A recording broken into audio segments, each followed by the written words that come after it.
네, 안녕하세요. 저는 성초숙증주의보 환경 호르몬을 주의하라는 주제로 발표를 맡게 된 이대 서울병원 수학과 소아내분비 전문의 최정은이라고 합니다. 오늘은 크게 환경 호르몬과 사춘기 성초숙증 그리고 비만에 대해서 살펴보도록 하겠습니다. 우선은 이제 사춘기에 대해서 알아보도록 하겠습니다. 사춘기는 소아에서 성인으로 이행되는 시기이고 난소와 이제 고환이 성장하여 생식기의 발달로 생식 기능이 완성되는 시기입니다.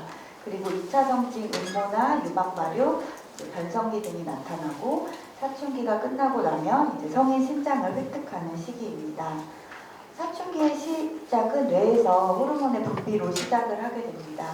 이제 뇌에 시상하부라는 곳이 있고 여기에서 성선 자극 호르몬, 방출 호르몬이 분비되어 뇌하수체를 자극하게 되고요. 이러한 뇌하수체에서 성선 자극 호르몬을 분비하여 남자는 고환 그리고 여자는 난소를 자극하여 각각 테스토스테론과 에스트로겐을 분비하여 이제 2차 성징을 나타내게 됩니다.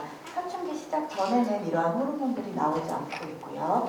그래서 사춘기에 영향을 주는 요인에 대해서 살펴보면 유전이라든지 영양 상태, 사회적인 배경, 환경 호르몬이 영향을 끼치게 됩니다.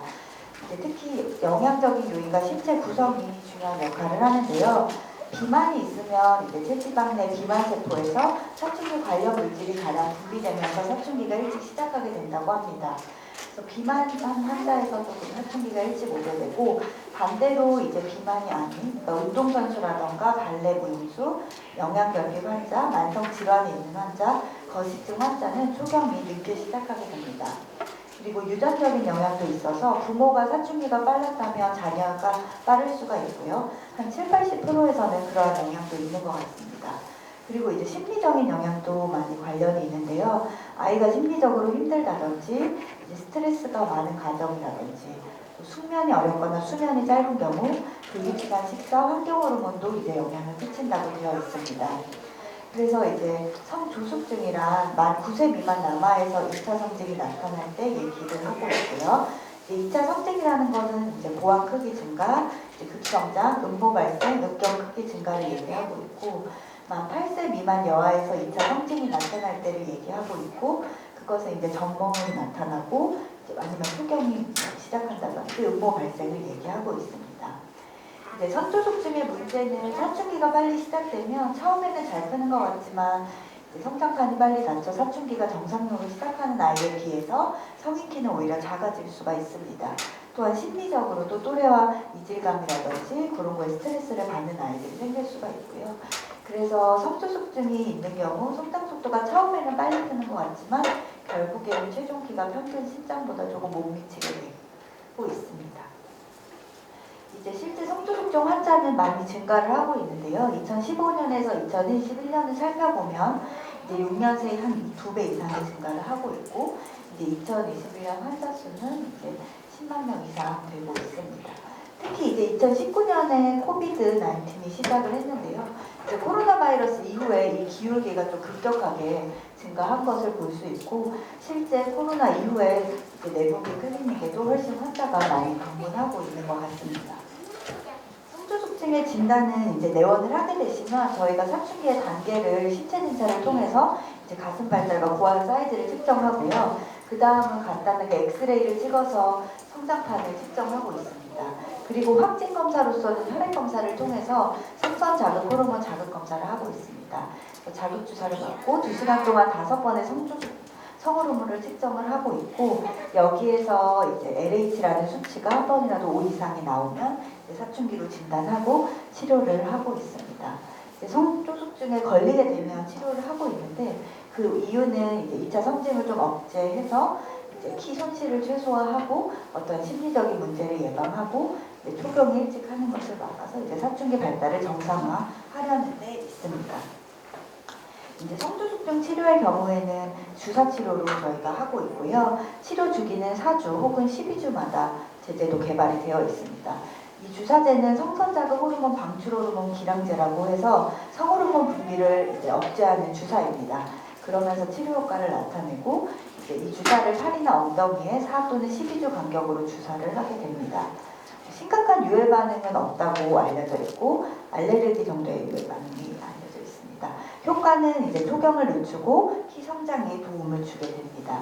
그래서 주사를 맞게 되면 성선 자극 호르몬인 LH와 이제 에스트로겐 또는 테스토스테론을 감소시키게 되고 이제 육안상으로 보이는 것은 이제 육각 발달이 감소하게 되는 것과 이제 고환이 작아지는 게 있고 실제 초음파로 확인했을 때는 자궁과 난소 크기도 작아지는 것을 볼 수 있었습니다. 그리고 성장 속도는 이제 급성장하던 것이 정상화되어 정상적으로 1년에 5, 6cm 정도로 다시 돌아가게 되고요. 뼈 나이가 빨라졌던 것을 조금 천천히 갈 수 있게 해주고 또한 이제 예측했던 성인 키를 증가하게 해줘서 이제 6세 이전 치료하는 경우에는 9에서 10cm까지, 6에서 8세에 치료하는 경우 5에서 7cm까지 성인 키에 도움을 준다고 합니다. 하지만 이제 조기 사춘기, 그러니까 이제 남자는 만 9세에서 10세 사이, 여자는 만 8세에서 9세 사이, 또는 아예 정상 사춘기를 또 치료하고자 하는 분들이 있는데 이런 사춘기 치료에는 성장에는 큰 효과가 없다고 알려져 있습니다. 치료의 부작용은 보시면 이제 체중 증가에 대한 부작용은 증거가 불충분하게 결국 알려졌고 골밀도의 경우에는 치료에 오히려 증가한다고 되어 있고요. 생식기능 저하와 불임의 경우에는 대부분 연구에서 증거가 없는 것으로 현재 결과가 나왔습니다. 그리고 치료 중단 후에 6에서 18개월 후에 정상적으로 생리를 시작하게 되고요. 성장 속도는 이제 감소하지만 이전에 급성장이 없어지는 거고 정상적으로는 1년에 5, 6cm 성장하고 뼈 나이를 지연시켜 결국은 최종 신장을 향상하는 효과를 가지고 있습니다. 그 다음은 이제 환경 호르몬이 그런 성도수증과 관련이 있는지에 대해서 살펴보도록 하겠습니다. 이제 환경 호르몬은 인위적으로 생성된 화학 물질로서 인체에 흡수되면 정상적인 내분비계 기능을 방해하여 호르몬과 같이 이제 작용을 하게 되는 물질이고요. 이런 환경 호르몬은 사춘기 관련해서는 시장하부 뇌하수체 생식샘 요축에 빨리 작용할 수 있게 만들게 됩니다. 또한 에스트로겐 수용체에는 잘 작용하게 하는 자금제로 이제 안드로겐 남성 호르몬 수용체에는 좀 기량제로 작용을 해서 잘 작용을 하지 못하게 하고 있습니다. 그래서 이제 생식샘 자극 호르몬 분비가 평소에는 이제 사춘기 전에는 억제되어 있습니다. 근데 이제 환경적 자극 또 이제 내분비 교란 물질이 들어오게 되면 이러한 유전자들의 상태나 활성도의 변화가 생기고 그에 따라 억제 기전이 이제 없어지면서 DNLH가 일중 변동을 보이고 분비가 시작되어 이제 파동성 분비가 되어 사춘기가 시작된다는 보고가 있습니다. 그래서 환경 호르몬과 성조수증에 대해서 다양한 이제 매체라든지 뉴스에도 많이 발표가 되고 있는데요. 이제 그런 종류들에 대해서 살펴보게 되면 이제 비스페놀 A가 특히 에스트로겐과 유사한 구조를 갖고 있어 이제 에스트로겐 수용체에 결합되어 성조숙증을 유발한다는 많은 연구들이 발표가 되고 있습니다. 이제 또한 라벤더 성분이라든지 티트리 오일이 담긴 제품, 방향제 같은 것도 이제 성호르몬 활성화에 영향을 끼칠 수 있어서 조금 사용을 자제하는 것이 좋고요. 그리고 조기 유방 발효증 여하에서 프탈레이트 농도가 높은 것은 이미 연구가 되어 있습니다. 또한 같은 양에도 민감성이 다르기 때문에 취약한 계층인 어린이에서는 이제 소량의 성분도 성호르몬을 활성화시켜서 아이들에게는 조금 더 주의가 필요하다고 생각하면 됩니다. 그래서 이제 미세먼지와 초경에 대한 이제 이화여대 연구는 아까 첫 번째 발표에서도 소개를 해주셨고 실제 미세먼지가 초경 나이를 앞당긴다는 연구 결과가 여기 뉴스에도 발표가 되었고 또한 내분비 교란 물질이 소화성순환의 2차 성징에 영향을 이제 끼친다고 하여 실제 이제 소변 검사에서 이제 내분비 교란 물질을 측정했을 때 영유아에서 내분비 교란 물질이 성인보다 확실히 높았던 사실을 알 수가 있고 또한 영유아 자체는 이제 많이 빨거나 이제 바닥에 앉아서 노는 행동 특성이 있기 때문에 더 노출이 많이 될 수 있다고 합니다. 또한 이제 환경 호르몬과 사춘기 연구 결과가 이제 논문으로 된 것들도 여러 가지가 있었는데요. 그래서 초경 시기에 영향을 끼치는, 그러니까 유전을 제외한 영향을 끼치는 인자들을 조사한 이제 리뷰 아티클들이 있었습니다. 이제 여러 가지 리뷰 저널을 모아서 발표한 연구 저널이었고요. 여기에서 결론적으로는 이제 태아 시기, 영아 시기, 이른 유아기 시기가 환경적 요인에 취약하다는 결론이었고 출생 체중, 너무 크게 태어나거나 너무 작게 태어난 것도 이제 조기 사춘기랑 관련성이 있다고 되어 있었습니다.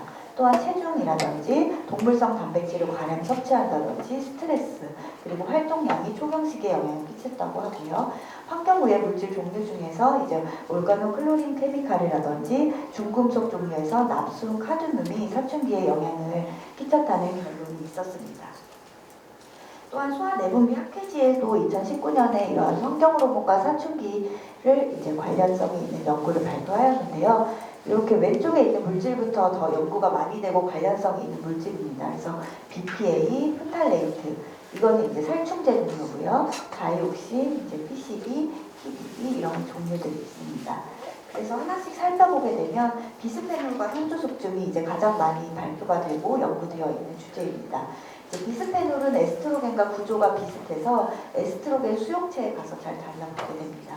그래서 BPA는 적은 농도에서는 에스트로겐 수용체에는 작용제로 작용을 하고 높은 농도에서는 항안드로겐 작용을 한다고 합니다. BPA는 이미 여러 연구에서 조기 유방 발효, 성조숙증, 이른 사춘기 발달과 유의미한 관계를 보인 물질입니다. 출생 전부터 이제 BPA 노출된 하나에서 이제 조기 유방 발효, 그러니까 2돌 전에 이제 발효되는 그런 것과 관련이 있었고요. 하지만 이제 일부 연구에서는 또 관련성이 없다고도 되어 있는 것도 있어서 이제 추가적인 연구가 지속적으로 필요하다고 하고 있습니다. 이제 프탈레이트와 성조숙증에 대해서도 살펴보겠습니다. 프탈레이트도 이제 에스트로겐 수용체에 붙어서 작용제로 하고 또 안드로겐 수용체는 길항제로 작용을 해서 안드로겐 합성을 방해한다고 합니다. 프탈레이트도 조기 유방 발효과 성조숙증 관련성이 보고되어 있고 이제 프탈레이트는 종류가 여러 개여서요. 그런 종류라든지 노출의 시기, 노출의 농도에 따라서 초경 나이와 사춘기 발달의 차이를 보였습니다. 그래서 프탈레이트의 높은 분자량 프탈레이트는 음모 발생과 관련이 있었고 낮은 분자량의 프탈레이트는 이른 광선과 음모 발생과 관련이 있었다고 합니다. 살충제도 성조숙증과 관련이 있다고 하는데요. 농약 같은 것들이요. 그래서 이런 것들은 에스트로겐, 항안드로겐, 항프로게스틴 영향을 가지고 있다고 발표가 되어 있고요. 사춘기에 대한 연구 결과는 이제 뭐 관련성 없음도 있었지만 관련성이 있었고 초경 나이와 관련성이 있음, 오히려 사춘기 지원과 관계 있음으로 현재까지는 다양하게 발표가 되고 있다고 합니다. 그 다음은 환경 호르몬과 비만에 대해서 살펴보도록 하겠습니다. 이제 소아 비만의 경우에는 이제 아무래도 소아 비만의 70% 이상이 성인 비만으로 이행될 수가 있고 또한 성인병의 조기 발견과도 관련이 되어 있고 고혈압, 당뇨병, 지방간이 이미 소아 시기에 발생될 수 있어서 위험하다고 얘기를 하고 있고요. 또한 정신과적인 문제와도 관련이 있습니다. 그래서 외모로 인해서 좌절감, 자신감 상실, 대인관계 문제가 발생해서 소아 우울증과도 관련이 있고 성조숙증의 이제 원인 중에 하나로도 되어 있습니다. 소아 비만은 이제 단순히 세포가 크기는 성인 비만과는 다릅니다. 지방세포의 수화 크기가 이제 증가를 하게 되고 한 번 생겨난 지방세포는 잘 없어지지도 않고 세포 크기가 줄어드는데도 한계가 있다고 합니다. 특히 소아 비만 환자 아이들에게서는 이런 체지방세포에서 레틴이라는 호르몬이 분비돼서 이런 성조숙증뿐만 아니라 다양한 만성 질환을 유발할 수 있게 되어 있습니다. 소아 비만은 체질량 지수로 저희가 정의를 하고 있고요. 체중과 신장 제곱을 나눠서 그 100분위가 95% 이상인 경우 소아 비만이라고 하고 있습니다. 또한 소아 복부 비만도 대사질환과 많이 연관이 되어 있는데 이제 복부 비만은 연령별 허리둘레 100분위 90% 이상으로 되어 있고 이런 것들은 이제 건강관리본부 이런 홈페이지에서 찾아볼 수가 있습니다. 소아 비만의 원인은 이제 유전적으로도 이제 부모가 비만한 경우 조금 유전이 될 수는 있고 또한 2차적으로 뭐 질병에 의해서 생길 수도 있고요. 이제 운동 부족과 칼로리가 과잉 섭취에 의해서도 생길 수 있고 또 이제 환경 호르몬도 비만의 원인으로 될 수가 있습니다. 소아 청소년의 비만율도 마찬가지로 계속해서 증가하는 추세이고 이제 2019년 코로나 바이러스 이후에 급격하게 그 기울기가 증가한 것을 볼 수가 있었습니다. 환경 호르몬이 비만의 위험을 높이는 것에 대해서 또 이제 많은 발표들이 있었는데요. 비만 폭증도 이제 화학물질의 영향이 있다고 합니다. 환경 호르몬 비스페놀 A라든지 프탈레이트 노출이 비만과 관련이 있었다는 연구 결과들이 발표되었습니다. 환경 호르몬과 비만이 어떻게 관련이 있는지에 대해서 살펴보시면 환경 호르몬은 지방 조직의 생성과 에너지 균형 사이의 정상적 발달과 항상성을 교란하여 비만을 초래한다고 합니다. 특히 이제 PPAR 감마라는 인자에 작용해서 지방세포 숫자와 크기를 늘리는 데 영향을 끼친다고 하고 있고요. 그리고 인슐린 의존성 지방 조직을 증가시키고 이제 뇌에도 작용을 해서 식욕 중추에 영향을 주고 에너지 균형 조절에 교란을 가져온다고 합니다. 이제 환경 호르몬 중에서 미세먼지라던가 주석, 페놀, 프탈레이트, 브로만, 난연제가 비만과 관련성이 있는 것으로 연구되어 있고 어떠한 이런 농도와 체중과는 관련성이 있었고 오히려 좀 저농도에서부터 체중 증가가 뚜렷한 양상을 나타냄을 보고하고 있습니다. 최근에는 이제 오비소겐이라고 해서 비만을 일으키는 화학 물질을 말하는 신조어도 나오고 있습니다. 구체적으로 이 오비소겐에 해당하는 물질은 비스페놀 A, 프탈레이트, DDT, 다이옥신, PCB, 살충제, 일부 농약, 미세먼지를 포함하고 있습니다. 최근 이러한 화학물질이 혈액이 높은 사람에게서 느린 신진대사 속도가 보고가 되고 있고요. 이러한 물질들은 지방세포로 분할을 촉진하고 대사 항상성의 세트 포인트를 변화시키고 식욕 기능을 자극하고 미토콘드리아 기능을 저하시키는 등의 다양한 기전으로 체중 증가를 야기한다고 합니다. 특히 태양에 노출될수록 가장 민감한 것으로 보고는 되어 있지만 성인기의 노출도 비만을 초래할 수가 있다고 되어 있습니다. 환경 호르몬과 대사물 질환에 대해서 살펴보게 되면 이제 환경 호르몬은 어떠한 성도숙증과 비만 이외에도 어떠한 이제 2형 당뇨라든지 1형 당뇨와 같은 대사 질환과도 관련성이 있다고 합니다. 그래서 뭐 어떤 농약과 다이옥신, PCB 같은 것과 비스페놀 A, 비소와 같은 것과 2형 당뇨병의 관련성도 많이 발표가 되었고 또한 이러한 인슐린 저항성과 무관하게 직접 이러한 물질들이 직접 췌장의 베타세포에 작용해서 1형 당뇨와도 관련성이 있다는 그런 연구도 많이 발표가 되어 있습니다. 그래서 여기까지 해서 성조숙증과 환경호르몬, 이제 비만에 대해서 살펴보았고요. 이제 사전 설문지에서 조금 궁금한 점들을 주셔서 그거 2가지 정도만 발표해 보도록 하겠습니다. 미세먼지가 성조숙증과 관련성이 있는지에 대해서 궁금하다는 질문을 주셨는데요. 이제 미세먼지의 경우에도 이제 직경이 작을수록 호흡기 더 깊숙이 침투하게 되고 미세먼지도 내부비 교란 물질입니다. 그래서 실제 폐를 통해 들어가지만 혈액까지도 들어가게 돼서 이제 온몸을 돌아다니게 되고요. 이러한 미세먼지는 내부비계 교란 물질로서 그런 에스트로겐 수용체에 작용을 했고 키세틴이라는 단백질 작용을 촉진하여 사춘기를 오게 하는 기전으로 성조숙증에 영향을 미칠 수가 있습니다. 그래서 이미 국내 연구에서는 PM10이 초경 나이를 앞당긴다는 연구를 보고하였고요. 또한 미국의 연구에서도 교통 관련 대기 오염이 음모 발생을 앞당긴다고는 보고가 되어 있었습니다. 그리고 환경 호르몬과 이제 성장 호르몬의 관계도 궁금하다라는 질문도 있었습니다. 성장 호르몬은 IGF-1이라고 해서 인슐린 라이크 그로스 팩터 성장 인자로 저희가 측정을 하고 있는데요. 이러한 것도 환경 호르몬에 의해 영향을 받는다고 합니다. 이미 태내에서부터 이러한 인자가 환경 호르몬에 영향을 받는다고 되어 있고 그래서 환경 호르몬에 노출이 될수록 태아 성장부터 영향을 끼쳐서 이제 조산이라든지 전출생 체중화와도 관련이 있다는 연구 결과가 있습니다. 관련 있는 화학 물질은 다음과 같은 것들이 있고 이러한 것들이 성장 호르몬에 작용을 하여 성장을 저해할 수 있다고 되어 있습니다. 그래서 이제 평소에 실천할 수 있는 환경 호르몬 노출 저감 방법에 대해서 간단하게도 저도 살펴보면 플라스틱 용기 사용은 최대한 줄이는 것이 좋고 세라믹이라든지 유리 용기로 사용하는 것이 좋습니다. 일회용 용기에 배달 음식이나 반찬을 사셨더라도 유리에 옮겨서 냉장 보관을 하시면 좋고요. 이제 프라이팬이나 스테인리스 팬에 코팅이 벗겨졌으면 새 것으로 교체하시는 것이 좋습니다. 이제 주방 세제도 유기농으로 사용하고 사용량을 줄이고 충분히 헹구는 것이 좋고요. 농산물의 농약도 조심해야 하기 때문에 과일과 야채를 충분히 씻어서 섭취하는 것이 좋습니다. 비스페놀은 캔과 통조림에도 많이 있습니다. 그래서 찌그러진 캔과 통조림은 안 먹는 것이 좋고요. 또한 온도가 높아질수록 환경 호르몬이 더 많이 생길 수 있어서 캔과 통조림을 가열한다던가 플라스틱을 가열하는 것은 자제하는 것이 좋습니다. 또한 이제 뜨거운 물에서 플라스틱을 가지고 논다든지 이런 것도 안 하는 것이 좋습니다. 또한 매트 사용도 포탈레이트 노출 위험이 있습니다. 그래서 매트를 만지게 되면 손을 씻는 것이 좋다고 합니다. 그래서 여기까지 간단히 환경 호르몬과 성조숙증 비만에 대해서 살펴보았습니다. 다음 강의는 이제 환경 호르몬과 소아 피부 트러블에 대해서 하도록 하겠습니다.